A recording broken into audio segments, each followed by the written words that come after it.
Vishal, welcome to my YouTube channel Sarthak, जिसके अंदर हम कवर कर रहे हैं करंट अफेयर्स।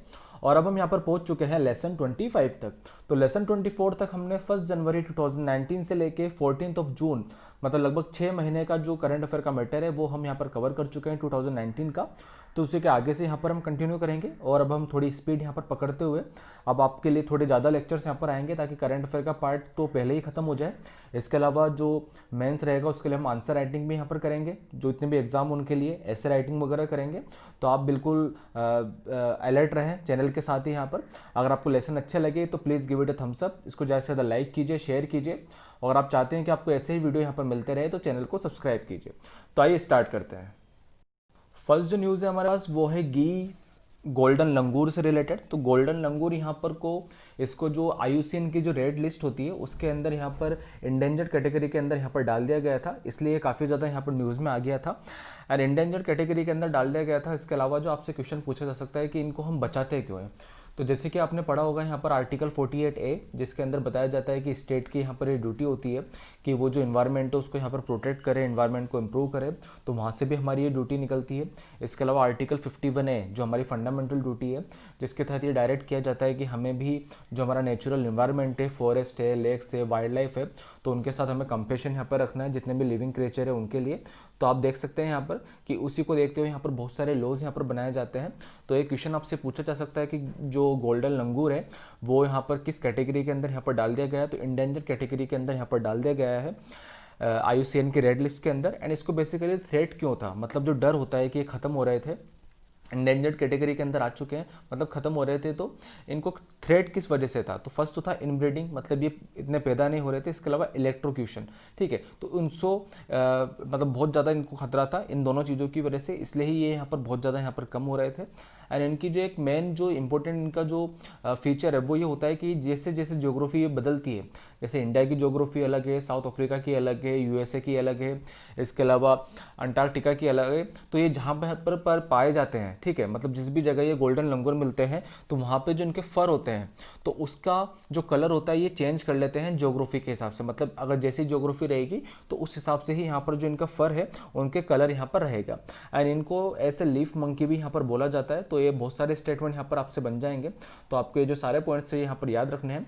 इसके अलावा जो एक इंडिया के अंदर जो एक्ट है वाइल्ड लाइफ प्रोटेक्शन एक्ट 1972 का, उसके अंदर भी ये शेड्यूल 1 के अंदर यहाँ पर है। एंड इसके अलावा बहुत सारे एग्जाम्स के अंदर क्वेश्चन पूछा जाता है कि कितने शेड्यूल है यहाँ पर, कौन कौन सी सज़ा यहाँ पर मिलती है। तो टोटल 6 शेड्यूल यहाँ पर होते हैं। तो पहले शेड्यूल के अंदर तो काफ़ी ज़्यादा यहाँ पर हार्श पनिशमेंट यहाँ पर होता है फर्स्ट एंड सेकंड के अंदर। थर्ड एंड फोर्थ के अंदर इतना ज़्यादा हार्श पनिशमेंट नहीं होता है यहाँ पर। एंड फिफ्थ के अंदर होता है कि ऐसे एनिमल को वहाँ पर रखा जाता है जिनको हंट यहाँ पर किया जा सकता है, मतलब जिनका शिकार किया जा सकता है, उनको फिफ्थ शेड्यूल के अंदर यहाँ पर रखा जाता है। एंड लास्ट जो शेड्यूल होता है वो होता है सिक्स, जिसके अंदर जो प्लांट स्पीसीज़ है, मतलब बहुत सारे ऐसे प्लांट्स हैं जिनको भी हमें प्रिजर्व करके रखना है, उनकी बहुत सारी मेडिसिनल प्रॉपर्टीज़ होती हैं। इसके अलावा उनका काफ़ी ज़्यादा यहाँ पर एक बड़े स्केल पे यूज़ किया जाता है, उनका एक्सपोर्ट भी यहाँ पर किया जाता है फॉर मेडिसिनल पर्पज़। तो वो जो 6 शेड्यूल है, तो सबसे ज़्यादा जो हाईएस्ट जो जहाँ पर आपको पनिशमेंट मिलता है इनका हंटिंग करने के लिए, तो वो होता है शेड्यूल 1। तो आप देख सकते हैं इसको शेड्यूल 1 के अंदर यहाँ पर रखा गया है। एंड इसके अलावा जो एक साइट्स आपने नाम सुना होगा, जो कि इंटरनेशनल जो ट्रेड होता है एनिमल्स का उसको यहाँ पर प्रिवेंट करती है, उसको यहाँ पर मतलब रोकती है। तो उसके अंदर भी जो अपेंडिक्स 1 है, मतलब जो हाईएस्ट लेवल की जिनको सिक्योरिटी प्रोवाइड करवानी है, तो वो यहाँ पर मिली हुई है गोल्डन लंगूर को।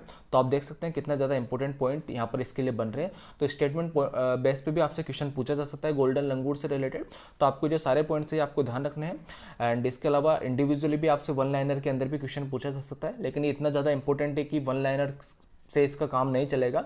मल्टीपल आपको देके आपको कंफ्यूज यहाँ पर किया जा सकता है। आपको ध्यान रखना है कि बहुत ज़्यादा इंपॉर्टेंट है। तो हर चीज़ के अंदर शेड्यूल 1 के अंदर है ये। एंड साइट्स जैसे मैंने आपको बताया, तो साइट्स की फुल फॉर्म क्या होती है, convention of international trade in endangered species of wild फोना एंड फ्लोरा, ठीक है। तो जैसे कि आप देख सकते हैं इंडेंजर्ड स्पीसीज के लिए है। एंड जो गीस का जो गोल्डन लंगूर है वो भी यहाँ पर इंडेंजर्ड स्पीसीज के अंदर यहाँ पर आ चुका है। एंड इसके अलावा एक और इंपॉर्टेंट चीज़ की है कहाँ पर पाए जाते हैं, तो इट इज़ एंडेमिक। एंडेमिक का मतलब क्या होता है कि एक ही जगह पर पाए जाते हैं। जैसे कि अगर आप मैं तो खैर झालावाड़ में रहता हूँ, अगर आप जैसे जयपुर के अंदर रहते हैं या दिल्ली के अंदर रहते हैं और हमेशा वहीं रहते हैं, वहाँ से कहीं बाहर नहीं निकलते, तो आप दिल्ली के लिए क्या हो जाओगे, एंडेमिक हो जाओगे। तो आपके बारे में क्या बोला जाएगा, he is endemic to Delhi. तो वैसे ही जो गोल्डन लंगूर है तो वो भी ओनली वेस्टर्न आसाम के अंदर पाया जाता है, इंडिया के अंदर पाया जाता है, मतलब बेसिकली आसाम के अंदर वेस्टर्न आसाम इंडिया, एंड इसके अलावा जो भूटान का जो साउथर्न पार्ट है जिसकी बॉर्डर इंडिया से लगती है, तो उसके अंदर भी यहाँ पर जो गोल्डन लंगूर है ये यहाँ पर पाया जाता है। तो ये जो सारे पॉइंट्स है आपको ध्यान रखना है, कंफ्यूज नहीं होना है। इंडेंजर्ड है, शेड्यूल 1 के अंदर है, एंडेमिक है, इसके अलावा ज्योग्राफी के हिसाब से ये अपना कलर यहाँ पर चेंज करता है। एंड आपसे नाम देके भी यहाँ पर पूछा जा सकता है कि लीफ मंकी के बारे में आप बताइए, तो आपको ध्यान रखना है इनको लीफ मंकी के नाम से भी यहाँ पर जाना जाता है। नेक्स्ट न्यूज़ है हमारे पास चौखांडी स्तूपा से रिलेटेड। तो चौखांडी स्तूपा यहाँ पर क्यों न्यूज़ में था, क्योंकि इसको एक डिक्लेयर कर दिया गया है, प्रोटेक्टेड एरिया यहाँ पर इसको डिक्लेयर कर दिया गया है, मतलब इसको प्रोटेक्ट किया जाएगा यहाँ पर। एंड ये किसके द्वारा किया गया है, मतलब क्यों किया गया है, क्योंकि नेशनल इंपॉर्टेंस की यहाँ पर चीज़ बन चुकी है यहाँ पर। तो ये किसके द्वारा किया जाता है, पहला क्वेश्चन तो यहाँ पर यही बन सकता है। तो ये किया जाता है आर्कोलॉजिकल सर्वे ऑफ इंडिया, जो कि एक ऑटोनोमस ऑर्गेनाइजेशन है मिनिस्ट्री ऑफ कल्चर के अंदर। आपने बहुत बार नाम सुना होगा, क्योंकि यूनेस्को के अंदर जो भी चीज़ें यहाँ से जाती है वर्ल्ड हेरिटेज साइट के अंदर इंक्लूड होने के लिए, तो उसकी जो लिस्ट होता है वो आर्कियोलॉजिकल सर्वे ऑफ इंडिया ही यहाँ पर भेजता है। तो उसी ने यहाँ पर जो चौखांडी स्तूपा है इसको यहाँ पर एक प्रोटेक्टेड एरिया यहाँ पर डिक्लेयर किया है। एंड ये प्रोटेक्टेड एरिया डिक्लेयर किया मतलब क्या होगा यहाँ पर, तो ये इंपॉर्टेंट प्लेस है जो कि किससे एसोसिएटेड है यहाँ पर, तो बुद्धिज्म से यहाँ पर ये जो प्लेस है ये यहाँ पर एसोसिएटेड है। एंड बुद्धिज्म से रिलेटेड यहाँ पर क्या हुआ था, तो बुद्धा जो थे, लॉर्ड बुद्धा जो थे, वो अपने जो फर्स्ट डिसिपल थे, मतलब जो उनके पहले जो भक्त थे, पहले जो उनके स्टूडेंट थे, उनसे मिलने के लिए वो बोध गया से सारनाथ यहाँ पर गए थे। तो इसी जगह पर वो यहाँ पर मिले थे। तो आपको ये पॉइंट ध्यान रखना है कि ये बुद्धिज्म से रिलेटेड है यहाँ पर। एंड इसके अलावा जो बुद्धिज्म से रिलेटेड जो और जो प्लेसेस हैं वो कौन कौन से हैं, जैसे कि महात्मा बुद्ध जो है उनका जन्म कहाँ पर हुआ था, तो वो हुआ था लुम्बिनी के अंदर। तो ये क्वेश्चन भी बहुत सारे एग्जाम्स के अंदर यहाँ पर पूछा जा सकता है कि ये कहाँ पर इनका जन्म हुआ था। आपसे मैच द फॉलोइंग के अंदर बहुत सारे बार ये यहाँ पर क्वेश्चन पूछे जा चुके हैं। तो ये पैदा हुए थे लुम्बिनी के अंदर। एंड जो फर्स्ट इनका सेरेमन हुआ था, मतलब फर्स्ट जो उन्होंने यहाँ पर ज्ञान दिया था वो दिया था सारनाथ के अंदर।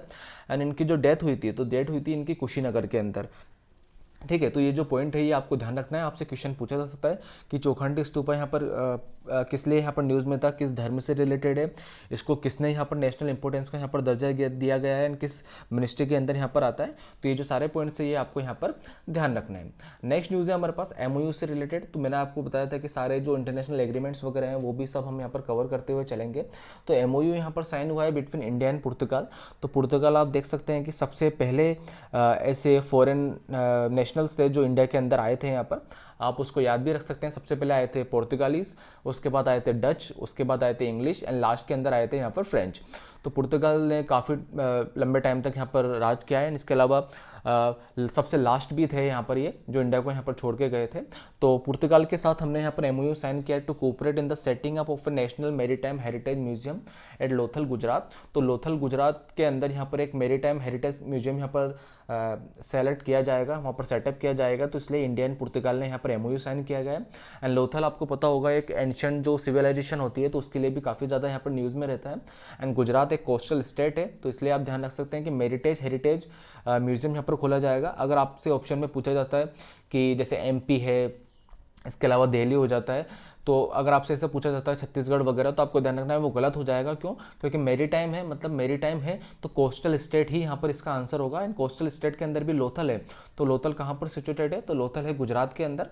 तो आपको ध्यान रखना है कि इंडिया एंड पुर्तगाल ने यहाँ पर कोऑपरेट किया है, मेरीटाइम हेरिटेज म्यूजियम है, एंड कहाँ पर है, लोथल गुजरात के अंदर है। नेक्स्ट जो न्यूज़ है हमारे पास वो है 17 जून से रिलेटेड। तो मैंने आपको बताया था कि जैसे हम सारे जो डेज हैं उनकी थीम से वो कवर करेंगे। सो 17 जून को यहाँ पर क्या सेलिब्रेट किया जाता है, तो 17 June is celebrated as the international day to combat desertification and drought. तो मतलब जो डेजर्टिफिकेशन और ड्रोट होती है, ड्रोट इन द सेंस जो सूखा पड़ जाता है, एंड डेजर्टिफिकेशन मतलब कोई अच्छी खासी लैंड है वो वहाँ से इतना ज़्यादा पानी का दोहन किया गया है, वहाँ पर इतना ज़्यादा सोइल इरोजन हुआ है, वहाँ पर इतना ज़्यादा डिफोरेस्टेशन हुआ है कि वहाँ पर अब डेजर्ट यहाँ पर बन चुका है। तो वो डेजर्टिफिकेशन को भी हमें यहाँ पर बचाना है, इसके अलावा ड्रोट को भी हमें यहाँ पर बचाना है। क्योंकि फ्लड तो चलो एक बार की एक्सेस ऑफ वाटर होता है तो वो मैनेज हो जाता है, लेकिन ड्रोट मैनेज तो वो भी नहीं होता है, लेकिन इन कंपैरिजन टू ड्रोट वो एक थोड़ा सेफर साइड यहाँ पर माना जाता है। एंड डेजर्टिफिकेशन तो किसी के लिए भी यहाँ पर अच्छा नहीं है, क्योंकि जितने भी प्लांट स्पीसीज़ हैं, जितने भी एनिमल स्पीसीज़ हैं, जितना भी उस एरिया का जो भी कल्चर है, ट्रेडिशन है, वो वहाँ पर ख़त्म हो जाता है। क्योंकि अगर डेजर्ट वहाँ पर बन जाएगा तो कोई भी लोग वहाँ पर नहीं रहेंगे। तो उसको यहाँ पर प्रिवेंट करने के लिए 17 जून को यहाँ पर international day to combat desertification and drought यहाँ पर सेलिब्रेट किया जाता है। एंड जो 2019 के अंदर जो सेलिब्रेट किया गया था उसकी यहाँ पर थीम क्या थी, तो उसकी थीम थी let's grow the future together. तो जैसे कि आप देख सकते हैं कि 2015 से लेकर 2030 तक भी जो हमारे सस्टेनेबल डेवलपमेंट गोल्स है उसके अंदर भी काफ़ी ज़्यादा यहाँ पर एम्फेसिस किया गया है। जितने भी इन्वायरमेंट है, जितनी भी लाइफ बिलो वाटर है, लाइफ ऑन लैंड है, मतलब जितनी भी स्पीसीज़ हैं, वाइल्ड लाइफ है, फ्लोरा एंड फोना है, उन सबको हमें यहाँ पर प्रिपेयर करना है। एंड अर्थ के जितने भी स्पीसीज़ है उनको यहाँ पर हमें बचा के चलना है। तो let's grow the future together आप ध्यान रख सकते हैं कि इंटरनेशनल जो डे है कॉम्बैट डेजर्टिफिकेशन एंड ड्रॉट, उसकी यहाँ पर थीम थी। एंड ये कब स्टार्ट किया गया था, आपसे स्टेटमेंट बेस्ड क्वेश्चन यहाँ पर पूछा जा सकता है। तो proclaimed in 1995 by United Nation General Assembly, तो यूनाइटेड नेशन के द्वारा यहाँ पर ये स्टार्ट किया गया था। एंड एक जो पॉइंट आपने देखा होगा कि जितनी भी सारी ट्रीटीज़ होती हैं, चाहे वो आपने देखा हो वासेनार एग्रीमेंट हो, चाहे वो ऑस्ट्रेलिया ग्रुप हो, चाहे इसके अलावा MTCR हो, वो कोई भी मतलब जितने भी आप पढ़ते हैं, एंटी टॉर्चर लॉ हो, वो सारे बाइंडिंग नहीं होते हैं। मतलब ऐसा नहीं है कि आपको वो करना ही पड़ेगा, अगर आप नहीं करोगे तो आपको यहाँ पर पेनल्टी मिलेगी। जैसे कि पेरिस क्लाइमेट वगैरह के बारे में आपने पढ़ा होगा, क्योटो प्रोटोकॉल वगैरह जो है Annex 1 Annex 2 कंट्रीज़ है। लेकिन ये एक ऐसा इंटरनेशनल एग्रीमेंट है जहाँ पर बाइंडिंग है कि आपको ये काम करना ही पड़ेगा, क्योंकि आप सिचुएशन देख सकते हैं कि कितनी ज़्यादा वर्ष है। अभी हम देख रहे हैं कि मानसून इंडिया के अंदर कितना ज़्यादा यहाँ पर आ रहा है, राजस्थान के अंदर कम है। एंड लगभग 2013 के बाद ऐसा हुआ है कि लगभग जो मानसून है वो 10 से 15 दिन पहले यहाँ पर आ रहा है। एंड इसके अलावा जो हमारे नेशनल डिटरमाइंड जो गोल्स हैं पेरिस एग्रीमेंट को लेके कि हमें कार्बन इतना कम करना है एंड कोल प्रोडक्शन हमें यहाँ पर कम करना है। इसके अलावा जो रेन्यूएबल एनर्जी है तो उसको यहाँ पर हमें बूस्ट करके चलना है, इतने हमें सोलर पावर यहाँ पर बनानी है। तो वो सब हम इसलिए कर रहे हैं क्योंकि जो क्लाइमेट चेंज होता है वो तो एक नेचुरल फिनोमेना है, लेकिन इंसान की जो गतिविधियाँ जो हो रही है, जो इतना ज़्यादा रैपिड डेवलपमेंट हो रहा है इन्वायरमेंट को साइडलाइन करके, तो उससे पृथ्वी की जो एज है वो यहाँ पर काफ़ी ज़्यादा यहाँ पर कम हो रही है। मतलब जितना पृथ्वी हमें चाहिए उससे वो हमें कम पड़ रही है, मतलब हमें और ज़्यादा यहाँ पर पृथ्वी चाहिए होगी, इतना ज़्यादा हम रिसोर्स यहाँ पर कर रहे हैं। एंड एक आपने सुना होगा अर्थ ओवरशूट डे, जिसके अंदर ये माना जाता है कि जैसे कि आप महीने भर के लिए आपके पास यहाँ पर खर्चा आता है, आपके पास 1 से 30 तारीख तक के लिए यहाँ पर खर्चा आया, लेकिन आपने वो जो पैसा है वो पहले तो आप 30 तारीख तक आपका पैसा चल जाता था, मंथली खर्चा यहाँ पर चल जाता था। उसके बाद आपका पैसा 27 तारीख तक ही ख़त्म होने लग गया, उसके बाद 25 तक ख़त्म होने लग गया। और एक दिन ऐसा आया कि आपने 1 से 10 तारीख तक के बीच में ही अपना सारा जो पैसा था मंथली जो आया था वो आपने ख़त्म कर दिया था। तब उससे होगा क्या कि आपके पास जो अगली बार जो पैसा आएगा तो वो आपको कहाँ देना पड़ेगा, उधार देना पड़ेगा। क्यों? क्योंकि आपने 20 दिन तो बिना किसी से और से पैसे लेके यहाँ पर काम चलाया है। तो ऐसे ही अर्थ ओवरशूट डे होता है कि साल भर के अंदर हम कितना प्रोड्यूस कर रहे हैं और कितना हम वहाँ पर दोहन कर रहे हैं, मतलब कितना जो रिसोर्सेज है उनको यहाँ पर ख़त्म कर रहे हैं। तो रिसोर्सेज ख़त्म करने की जो रेट है वो काफ़ी ज़्यादा पास हम लाते जा रहे हैं, लगभग अगस्त तक यहाँ पर आ चुकी है। मतलब जो चीज़ हमें दिसंबर तक चलानी थी वो हमने अगस्त तक यहाँ पर ख़त्म कर दी है। ठीक है, तो आप देख सकते हैं कि कितना ज़्यादा यहाँ पर इंपॉर्टेंट ये जो एग्रीमेंट है यहाँ पर हो जाता है। तो आपको ध्यान रखना है ये only legally binding international agreement है। इसके अलावा ये जो एग्रीमेंट है कहाँ से निकला था, जो एजेंडा 21 की जो बैठक हुई थी रियो डी जेनेरियो के अंदर, जिसको रियो कॉन्फ्रेंस के नाम से भी यहाँ पर जाना जाता है, तो उसके रिकमेंडेशन पर यहाँ पर ये निकला था। एंड इसके अलावा 2006 के अंदर ये भी आपसे पॉइंट पूछा जा सकता है कि international year of desert and desertification यहाँ पर इसको डिक्लेयर किया गया था ईयर 2006 को, ऐसे इसको यहाँ पर देने के लिए, इसको यहाँ पर सम्मान देने के लिए, एक जागरूकता यहाँ पर फैलाने के लिए। एंड इंडिया के अंदर जो ये काम होता है यहाँ पर कौन करता है, कौन सी हमारी नोडल मिनिस्ट्री है, तो इंडिया के अंदर जो मिनिस्ट्री ऑफ इन्वायरमेंट है एंड फॉरेस्ट है वो यहाँ पर इसको इम्प्लीमेंट करने की नोडल मिनिस्ट्री है। तो ये जो सारे पॉइंट्स है आपको ध्यान रखना है, आपसे क्वेश्चन यहाँ पर पूछा जा सकता है एंड आपको कोई भी पॉइंट को लेकर यहाँ पर कंफ्यूज नहीं होना है। नेक्स्ट न्यूज़ है हमारे पास मुंबई से रिलेटेड। तो अभी एक जो यहाँ पर लिस्ट निकली थी, एक रिपोर्ट यहाँ पर निकली थी बाय एम्स्टर्डम कंपनी की मोस्ट ट्रैफिक सिटीज़ यहाँ पर कौन कौन सी है। तो उसके अंदर जो हमारी मुंबई है तो उसने यहाँ पर टॉप किया है। एंड मतलब सबसे ज़्यादा जो ट्रैफिक होता है वो कहाँ पर होता है, मुंबई के अंदर होता है।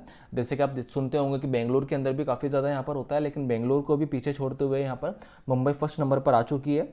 एंड ये क्वेश्चन आपसे पूछा जा सकता है किसके द्वारा ये इंडेक्स निकाली गई है, तो एम्स्टर्डम कंपनी के द्वारा यहाँ पर ये रिपोर्ट यहाँ पर निकाली गई है।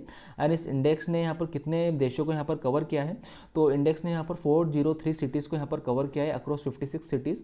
इसके अलावा जो 13 नई सिटीज़ है उनको भी यहाँ पर इसने इंक्लूड किया है। तो उन सब के अंदर जो हमारी मुंबई है, जो हमारी फाइनेंशियल कैपिटल भी यहाँ पर माना जाता है, तो वो यहाँ पर फर्स्ट नंबर पर आई है। एंड जो हमारी नेशनल जो कैपिटल है, ठीक है, तो वो कौन है? दिल्ली। तो दिल्ली यहाँ पर किस नंबर पर आई है? तो 4th नंबर पर आई है। तो आपसे क्वेश्चन पूछा जा सकता है कि कौन यहाँ पर किसकी रैंकिंग क्या थी। एंड जो होता है कि आपको टॉप 5 यहाँ पर याद रखने होते हैं। तो सेकंड नंबर पर कौन है? तो Bogota in Colombia, Lima in Peru. तो ये यहाँ पर सेकंड एंड थर्ड है। 4th नंबर पर दिल्ली आ चुका है। एंड 5th नंबर पे कौन है? जो रशियन कैपिटल है, मॉस्को। मॉस्को का नाम आपने बहुत बार यहाँ पर सुना होगा। एंड जैसे अभी टिकटॉक बैन है तो आपने सुना होगा कि मॉस्को यूनिवर्सिटी से यहाँ पर ये पढ़ के आए हैं, तो आप वैसे भी यहाँ पर याद रख सकते हैं। तो एक ट्रैफिक के अंदर, इंडिया के अंदर आप देख सकते हैं कि इंडिया की टॉप 5 के अंदर 2 सिटीज़ हैं यहाँ पर। एंड ओवरऑल हम ट्रैफिक के द्वारा जो हम डेथ रेट यहाँ पर देखें तो लगभग हर साल लगभग 1,20,000 लोग, मतलब 1.2 मिलियन लोग यहाँ पर हर साल यहाँ पर मारे जाते हैं इंडिया के अंदर। तो आप देख सकते हैं कि कोरोना की वजह से अब तक जो लोग मरे हैं, ठीक है, अब तक कोरोना मतलब जनवरी के अंदर यहाँ पर आया था एंड अब हम जुलाई के अंदर पहुंच चुके हैं। तो इंडिया के अंदर कोरोना की वजह से लगभग 22,000 लगभग समथिंग लोग मरे हैं। लेकिन इसके अलावा अगर कोरोना नहीं होता, नॉर्मली लाइफ यहाँ पर चलती रहती, तो भी रोड जो एक्सीडेंट होते हैं तो उस वजह से भी लगभग 1,20,000 लोग यहाँ पर हर साल इंडिया के अंदर मरते हैं। तो आप देख सकते हैं कितना ज़्यादा एक ह्यूज नंबर है। एंड इसी को देखते हुए मोटर व्हीकल एक्ट यहाँ पर लाया गया था, जिसके बारे में काफ़ी ज़्यादा यहाँ पर प्रोटेस्ट हुआ था कि इसकी जो फाइन्स वगैरह हैं वो काफ़ी यहाँ पर ज़्यादा है। लेकिन आप देख सकते हैं कि अगर जहाँ पर फाइन ज़्यादा होते हैं वहाँ पर ही लॉ यहाँ पर फॉलो किया जाता है। तो आपको ध्यान रखना है कि ये रिपोर्ट के बारे में। एंड इसके अलावा एक अगर डेथ होती है तो वो इतनी ज़्यादा इफेक्ट क्यों करती है? क्योंकि डेथ होती है किसी की तो उसको इंश्योरेंस भी यहाँ पर देना पड़ता है, ठीक है। एंड इसके अलावा जो इमरजेंसी व्हीकल्स वगैरह होते हैं उनको यहाँ पर निकलने में दिक्कत आती है। आप सोचिए कि अगर मुंबई के अंदर ट्रैफिक इतना ज़्यादा है तो कोई एम्बुलेंस वहाँ पर निकल रही है तो उसको स्पेस मिल पाएगा? नहीं मिल पाएगा। अगर एम्बुलेंस के अंदर कोई पेशेंट जा रहा है तो उसकी वहाँ पर डेथ हो जाएगी, ठीक है। अगर कंजेशन वहाँ पर ज़्यादा रहा ट्रैफिक का, देन उसकी फैमिली के अंदर अगर वो कमाने वाला रहा तो उसका क्या होगा? एंड इसके अलावा उसको जो फिर इंश्योरेंस वगैरह मिलेगा तो नेशन के ऊपर बर्डन बढ़ेगा, ठीक है। तो इसलिए सबकी हेल्थ यहाँ पर अच्छी रहे, सबका यहाँ पर एनवायरनमेंट यहाँ पर अच्छा रहे, ताकि किसी को भी यहाँ पर जो नेशन के ऊपर जो बर्डन है वो काफ़ी ज़्यादा यहाँ पर नहीं बढ़े। तो आप ये ध्यान रख सकते हैं कि जो ट्रैफिक जो रिपोर्ट है उसके बारे में। एंड एक जो पॉजिटिव साइड जो हम बोल सकते हैं वो क्या होगी इसकी, कि ट्रैफिक यहाँ पर ज़्यादा है तो इसका मतलब क्या है कि हमारे यहाँ पर व्हीकल्स ज़्यादा हैं, हम यहाँ पर ज़्यादा घूम रहे हैं, ज़्यादा यहाँ पर खर्चा कर रहे हैं। तो एक जो स्ट्रॉन्ग ग्लोबल इकोनॉमी है वो हमें यहाँ पर रिप्रेजेंट करती है। एंड एक जो फिगर हम देखें, एक आपको इंटरेस्टिंग फिगर मैं यहाँ पर बताता हूँ कि इंडिया के अंदर अभी जो कार जो पेनेट्रेशन है वो काफ़ी ज़्यादा कम है। लगभग 1,000 पॉपुलेशन पर लगभग यहाँ पर 10 से 20 कारें ही हैं हमारे यहाँ पर, जबकि चाइना के अंदर वो फिगर लगभग 160 है, यूएसए के अंदर लगभग 600-700 है, एंड साउथ कोरिया के अंदर लगभग 800 है, एंड जापान के अंदर भी काफ़ी ज़्यादा यहाँ पर अभी पोटेंशियल है कि वो काफ़ी ज़्यादा यहाँ पर बढ़ रहा है। लेकिन इंडिया से वो काफ़ी गुना ज़्यादा यहाँ पर आगे हैं। तो हम देख सकते हैं कि अभी ही मतलब इंडिया के अंदर जो कार का पेनेट्रेशन है वो काफ़ी ज़्यादा कम है, फिर भी जो हमारी टॉप 5 सिटीज़ आती हैं जो ट्रैफिक के लिस्ट के अंदर, उसके अंदर हमारी 2 सिटीज़ हैं। तो आप ये जो पॉइंट है ये यहाँ पर ध्यान रख सकते हैं। आपसे यहाँ पर बहुत सारे क्वेश्चन यहाँ पर पूछे जा सकते हैं, मेंस आंसर राइटिंग के अंदर भी आप यहाँ पर इसको इंक्लूड कर सकते हैं। नेक्स्ट जो न्यूज़ है वो है हमारे पास ओम बिरला जी से रिलेटेड। तो अब हम जैसे कि मैं आपको बता रहा हूँ कि हम जून का यहाँ पर कवर करें 2019 का। तो जून के अंदर जो लोकसभा इलेक्शन हुए थे उसके बाद ओम बिरला जी को यहाँ पर लोकसभा का स्पीकर यहाँ पर बनाया गया था। तो लोकसभा स्पीकर को यहाँ पर प्रिसाइडिंग ऑफिसर ऑफ लोकसभा भी यहाँ पर बोला जाता है। एंड ओम बिरला बेसिकली कोटा से आते हैं, मेरे पास का ही यहाँ पर सिटी है, मैं भी 3-4 साल कोटा के अंदर रहा हुआ हूँ। तो ये कोटा से, कोटा बूंदी जो लोकसभा सीट है वहाँ से सांसद थे, तो उनको यहाँ पर स्पीकर ऑफ हाउस यहाँ पर चुना गया है। एंड स्पीकर ऑफ हाउस से रिलेटेड बहुत सारी चीज़ें हैं जो आपको यहाँ पर ध्यान रखनी है, जैसे कि वो हेड ऑफ हाउस होते हैं, मतलब लोकसभा के यहाँ पर जो इंपॉर्टेंट मेंबर होते हैं। इसके अलावा जो जॉइंट सिटिंग होती है उसको भी वहाँ पर प्रिसाइड करते हैं। एंड जो ऑर्डर ऑफ प्रेसिडेंस होता है, मतलब कौन कितना बड़ा है, कोई किसकी कितनी पावर है, उसके अंदर वो 6 पोजीशन पर आते हैं। एंड कोई भी बिल यहाँ पर डिसाइड करना हो कैसा है कैसा नहीं है, मनी बिल है या नहीं है, तो वो पावर स्पीकर के पास होती है। एंड एक जो इंपॉर्टेंट पॉइंट है कि जब भी लोकसभा यहाँ पर डिसॉल्व होती है या फिर स्टेट असेंबली यहाँ पर डिसॉल्व होती है, तो जो स्पीकर होते हैं वो रिज़ाइन नहीं करते हैं यहाँ पर। वो रिज़ाइन कब करते हैं? जब नई लोकसभा बन जाती है तब तक वो वहाँ पर कंटिन्यू रखते हैं। एंड अगर वोट टाई हो जाता है तो ये अपना वोट डालते हैं, कास्टिंग वोट जिसको यहाँ पर बोलते हैं। तो अगर आपको और ज़्यादा इसके बारे में यहाँ पर पढ़ना हो स्पीकर के रोल के बारे में, तो आप अनअकैडमी पर मेरे जो लेसन्स हैं तो उसको यहाँ पर प्रीफर कर सकते हो, वहाँ मैंने पूरी पॉलिटी यहाँ पर कवर कराई हुई है। इसके अलावा इनका जो इलेक्शन किया जाता है वो कैसे किया जाता है? Elected from all members bye simple majority. तो जितने मेंबर्स होते हैं उनके द्वारा यहाँ पर इसका इलेक्शन यहाँ पर किया जाता है सिंपल मेजोरिटी से। एंड बेसिकली ये एक दो बार ही हुआ है कि अपोजिशन की तरफ से यहाँ पर स्पीकर रखे गए हैं, बाकी मेनली टाइम क्या होता है कि जो रूलिंग पार्टी होती है उसकी तरफ से ही यहाँ पर जो स्पीकर है उनको यहाँ पर पोस्ट दी जाती है। एंड एक जो क्वेश्चन बहुत सारे एग्जाम्स के अंदर यहाँ पर पूछा जाता है कि किस किस कमेटी के यहाँ पर चेयरमैन होते हैं, तो जो स्पीकर ऑफ लोकसभा होता है ये बिजनेस एडवाइजरी कमेटी, इसके अलावा जनरल पर्पस कमेटी, इसके अलावा जो रूल्स कमेटी होती है उनके यहाँ पर चेयरमैन होते हैं। तो ये ऊपर ऊपर से मैंने आपको बताया है। स्पीकर का जो रोल है काफ़ी ज़्यादा बड़ा है, काफ़ी ज़्यादा वाइड है, तो आप अनअकैडमी पे वो कवर कर सकते हैं। या फिर इसके अलावा जो मैं और भी जो पॉलिटी अगर मैं यहाँ पर आपको पढ़ाऊँगा तो उसके अंदर मैं आपको सारी जो डिटेल्स है वो यहाँ पर कवर कर दूंगा। लास्ट पॉइंट है हमारे पास 20 जून से रिलेटेड, तो 20 जून तक का यहाँ पर करंट अफेयर हमारा यहाँ पर कवर हो जाएगा। तो 20 जून को यहाँ पर क्या सेलिब्रेट किया जाता है, तो 20 June is celebrated as the world refugee day. तो रेफ्यूजी का मतलब क्या होता है, यहाँ पर आप देख सकते हैं कि जो भी एक जगह से लेकर दूसरी जगह तक यहाँ पर जाते हैं किसी भी कंडीशन की वजह से, चाहे उनके साथ डिस्क्रिमिनेशन हो रहा है, चाहे उनके साथ लड़ाई हो रही है, चाहे कुछ भी हो रहा है। एंड एक रिसेंट एग्जाम्पल आप यहाँ पर देख सकते हैं रोहिंग्यास का, जिनको यहाँ पर सबसे बड़ा एक जो दल हो गया है रेफ्यूजी का, कितने देशों के अंदर यहाँ पर घूम रहे हैं, कितने सारे लोग उनको अपने यहाँ पर रखने से मना कर रहे हैं। इंडिया के अंदर आप देख सकते हैं, बांग्लादेश के अंदर आप देख सकते हैं। तो एक बहुत बड़ा इश्यू है रेफ्यूजी से रिलेटेड। तो 2019 की जो थीम थी वो थी स्टेप विद रेफ्यूजीज, कि मतलब आप खुद भी रेफ्यूजीज के साथ यहाँ पर स्टेप बाय स्टेप यहाँ पर चले, उनको अच्छी अच्छी फैसिलिटीज़ यहाँ पर प्रोवाइड कराएं। एंड यूनाइटेड नेशन का जो 1951 का रेफ्यूजी जो कन्वेंशन है, तो उसके हिसाब से रेफ्यूजी की यहाँ पर क्या डेफिनेशन है, तो वो भी हम देख सकते हैं। United nation 1951 refugee convention defines refugees as those who have fled their country owing to fail well founded fear of persecution because of their race, मतलब रेस की वजह से उनका यहाँ पर डर है, इस वजह से वो अपनी जगह छोड़ के जा रहे हैं। रिलीजन की वजह से डर है, नेशनलिटी की वजह से डर है, मतलब कोई दूसरे देश के लोग किसी दूसरे देश के अंदर बिना वीज़ा के, पासपोर्ट के यहाँ पर रह रहे हैं इलीगल तरीके से, तो उसके लिए उनको डर रहता है। Membership in particular social group और पॉलिटिकल ओपिनियन। दैन ऐसा होता है जैसे कि मैंने आपको बताया था कि जो हांगकांग के अंदर एक्सट्रेडिशन बिल लेके आया था, तो उनको भी वहाँ पर डर था कि उनको रेफ्यूजी यहाँ पर बना दिया जाएगा, मतलब एक जगह से लेकर दूसरी जगह यहाँ पर भेज दिया जाएगा। तो आपको ध्यान रखना है कि 20 जून यहाँ पर वर्ल्ड रेफ्यूजी डे के हिसाब से यहाँ पर सेलिब्रेट किया जाता है। एंड इसको आप यहाँ पर मेंस आंसर राइटिंग के अंदर इंक्लूड कर सकते हैं, क्योंकि एक जो नई कैटेगरी अभी निकल रही है वो निकल रही है यहाँ पर क्लाइमेट रेफ्यूजी, मतलब क्लाइमेट की वजह से भी यहाँ पर काफ़ी ज़्यादा जो रेफ्यूजी है वो यहाँ पर बढ़ रहे हैं। लाइक हमने देखा है कि आने वाले टाइम पर अगर आइस का जो लेवल है वो यहाँ पर बढ़ता है, ग्लेशियर यहाँ पर पिघलते हैं, तो जितनी भी कोस्टल सिटीज़ हैं, मतलब मैक्सिमम जो कोस्टल सिटीज़ है वो यहाँ पर सबमर्ज हो जाएंगी।